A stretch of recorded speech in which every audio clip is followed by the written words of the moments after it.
रमाइलो छ यात्रा। खोइ त वचन दाइको अनुहार देखिँदैन। स्या स्या स्या स्या उसै त्यो कालो मान्छे झन् कालो देखियो। यो हिँड्ने बानी छुटेछ। एउटा गफ जाप्छु न कुनै रमाइलो गफ। रमाइलो गफ के को गफ गर्ने त अब?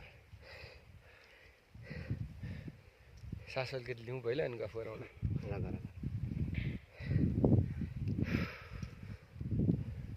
नि म्याग्दीको मालिका कि कालिका गाउँपालिका आयो।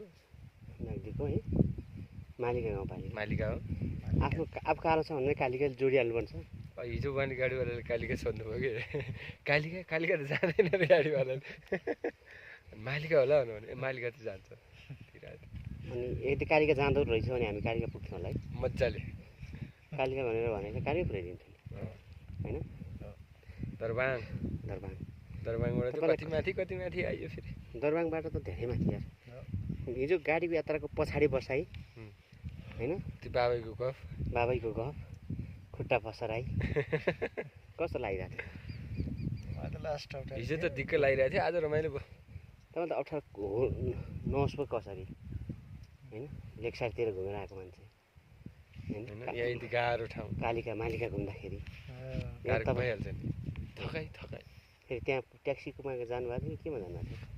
हिँड्ने त होला नि। हिँड्ने हेलिकप्टर चार्टर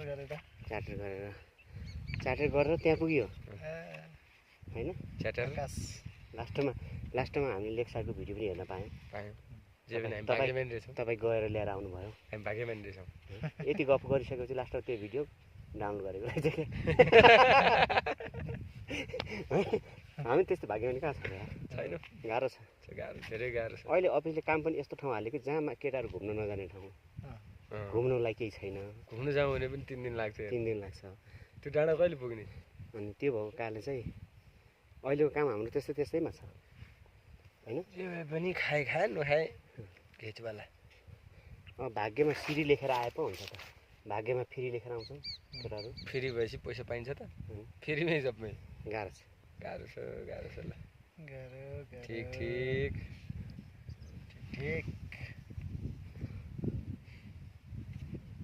बाई गरिदियो। तपाईँको त औँला मात्रै देख्यो त। एकचोटि बाई गरिदियो। बाई